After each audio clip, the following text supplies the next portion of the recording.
ন্যায়পরায়ণ শাসক যদি থাকে তাহলে মাদক বন্ধ হবে।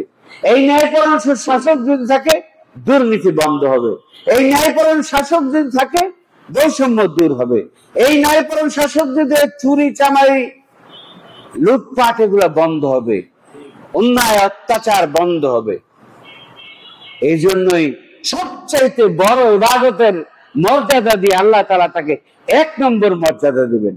এটাকে দুনিয়াদার কাজ না। আপনি অনেক দুনিয়াদার নিয়ে বেছেন, আপনার প্রেসিডেন্ট, আপনার প্রধানমন্ত্রী, আপনার ডিসি, আপনি এসপি, অনেক দুনিয়াদারি। আমি মসজিদে বসে মানে জিকির করব, কাবা শরীফের ইমামের জন্য এই মর্যাদা দেওয়া হয় না। তো ভাইরা আমার, বাংলাদেশে আমরা শান্তি চাই, আমরা মুসলিম। অনেকে বলে যে আমি রাজনীতি করি না, রাজনীতি আমার বাবা দাদা কেউই করে না আর আমরাও করি না।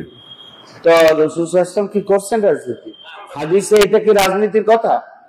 আল ইমামুল আদল, ন্যায়পরায়ণ শাসক, এটা রাজনীতির কথা? তাহলে বাংলাদেশে আগামী রাজনীতি যদি ন্যায়পরায়ণ শাসকের জন্য আনতে পারে, আর সেই রব্বানা আতিনা ফিদ দুনিয়া হাসানাতাও ওয়া ফিল আখিরাতি হাসানা ওয়া কিনা আযাবান, এই দুনিয়ার বিধান যে আল্লাহর বিধানের মাধ্যমে পরিচালিত, কোনো অপূর্ণতা নাই, তাহলে বাংলাদেশে আমরা শান্তিতে থাকতে পারবো। আর বলবেন যে আখিরাতে তো আমাদের আসল ঠিকানা, সেখানেও আল্লাহ তাআলা শান্তি দান করবেন। আল্লাহ তাআলা এই কথাই বলেছেন, ফা ইম্মা ইয়াতিয়ান্নাহুম মিন্নি হুদা ফামান তাবিআ হুদায়া ফালা খাউফুন আলাইহিম ওয়ালা হুম ইয়াহজানুন।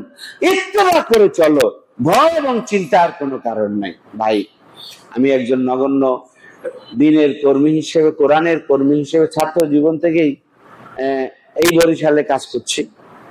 এখন আগামী জাতীয় সংসদে নির্বাচনের জন্য সবাই প্রস্তুতি নিচ্ছে, জামাত ইসলামীও কাজ করছে। দেশের দীর্ঘ 53-55 বছর জামাত ইসলাম দেশে কাজ করেছে।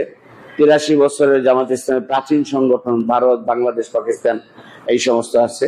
তো বাংলাদেশে এখন সেই সময় সুযোগ আসছে, মানুষের চিন্তার পরিবর্তন আসছে। আপনাদের সকলকে নিয়ে আমরা আমাদের চিন্তার পরিবর্তনের জন্য কোরআনের সমাজ ব্যবস্থা বিনির্মাণে আমরা যদি ভূমিকা রাখতে পারি, তাহলে দেশটা হয়তো আর পিছনের দিকে ফিরে যাবে না, আমরা শান্তিতে থাকতে পারবো। আমরা কি সবাই কোরআনের শাসন চাই ভাই? আলহামদুলিল্লাহ, সেই কোরআনের শাসন কায়েমের জন্য, আমি আমার জন্য নয়, আল্লাহ তাআলা যদি আমাকে এখানের জন্য কল্যাণ মনে করেন তাহলে আল্লাহ যেন কবুল করেন। বাংলাদেশের সমাজ পরিবর্তনের জন্য জামাত ইসলামীকে যদি আল্লাহ কবুল করেন তাহলে আল্লাহ যেন এখানে তাদেরকে খিদমত করার সুযোগ দান করেন। ইনশাআল্লাহ কোরআনের শাসনের ভিত্তিতে দেশ পরিচালিত হলে অবধারিত আল্লাহর ওয়াদা সত্য, সেখানে শান্তি শান্তি এবং শান্তি সমৃদ্ধি আসবে ইনশাআল্লাহ। আখিরাতেও ভালো থাকতে পারবো।